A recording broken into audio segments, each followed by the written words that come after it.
আমরা যখন সিনেমা দেখি তখন অনেক কিছুই বিচার করি, story, performance, music, action, costume, direction, set, VFX ইত্যাদি ইত্যাদি।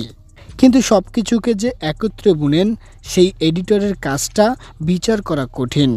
একটা টিজারে সাধারণত দুইটা অ্যাক্ট থাকে। প্রথম অ্যাক্টে সিনেমার মুড, টোন ও থিমের ইঙ্গিত দেওয়া হয়। দ্বিতীয় অ্যাক্টে মেমোরেবল একটা মোমেন্ট রাখা হয়। আর ইহা বিবেচনা করলে বরবাদের টিজার কাট ফুল মার্ক পাবে। চলেন ব্রেকডাউন করি। শুরুতেই আমার মা হয়ে লজ্জা হয়। ডায়লগটা আরেকবার শুনেন। আমার মা হয়ে লজ্জা হয়। কোনো ব্যাকগ্রাউন্ড স্কোর নেই, সংলাপটাতেই মূল ফোকাস। এরপর মিউজিক, হিরো ডুয়ার খুলে, গান লক, প্রোডাকশন লোগো, স্মুথ। এই প্যাকেজ মোমেন্টে লক্ষণীয় বিষয় নায়কের হাতে ব্যান্ডেজ।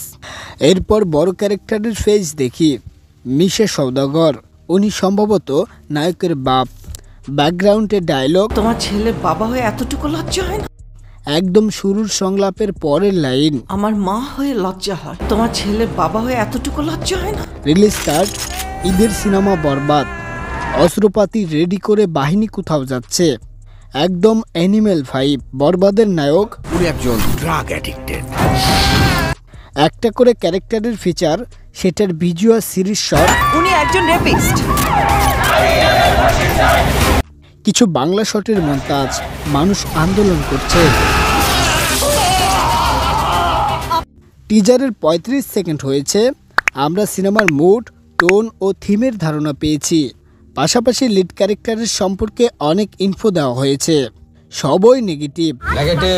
মা বলে আমার মা হয়ে লজ্জা হয়। উকিল বলে একজন ড্রাগ অ্যাডিক্টেড।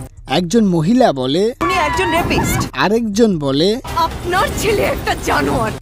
সব নেগেটিভকে নায়ক শুট করে থামিয়ে দেয়।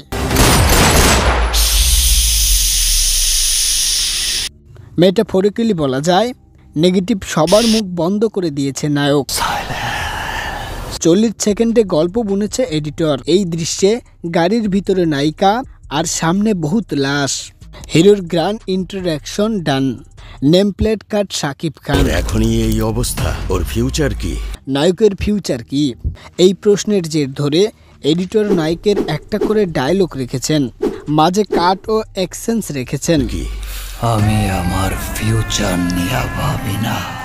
ডায়লগের সাথে এক্সেন্সের পারফেক্ট ব্যালেন্সের কারণে টিজারের এনার্জি বেড়ে গেছে।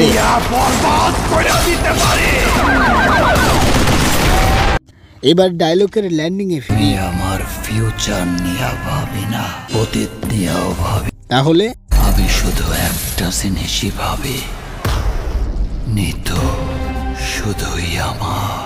ডিরেক্টর কাট মেহেদী হাসান হৃদয়। ২০ সেকেন্ডের এই প্যাকেজ মোমেন্টে নায়কের লক্ষ্য জানানো হয়েছে, নায়িকার ইন্ট্রোডাকশন হয়েছে।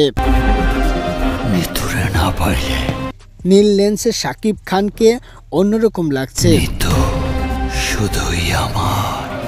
একটা ডায়লগ, দুইটা অংশ, দুইটার ব্যাকগ্রাউন্ড স্কোর আলাদা, ভয়েস টোন আলাদা।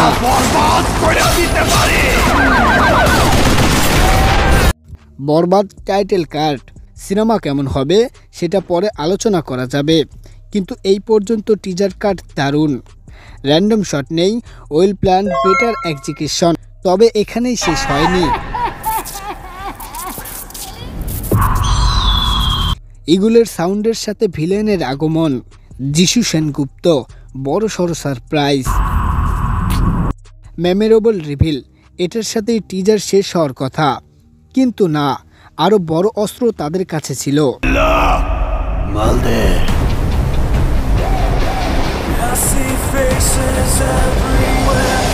এই সিনটা বরবাদের স্কেল বাড়িয়েছে, গ্র্যান্ডনেস বাড়িয়েছে। আর লাস্ট শটে শাকিব খানের লুক বিস্ময়কর, টিজারকে টপে নিয়ে গেছে, সিনেমা দেখার আগ্রহ বাড়িয়েছে। সব মিলিয়ে যদি বলি, আমাদের সিনেমার প্রেক্ষাপটে one of the best teaser cut বরবাদের। প্রপার রুল মেনে নিখুঁতভাবে সাউন্ড ডিজাইন করে সিনেমার ম্যাচ অ্যাপিল বহুগুণে বাড়িয়েছে। এবারে টিজারের র্যান্ডম কিছু অবজারভেশন। টিভি স্ক্রিনে লেখা, রাজধানীর সুইমিং পুলে একাধিক মন্ত্রীর লাশ পাওয়া গিয়েছে।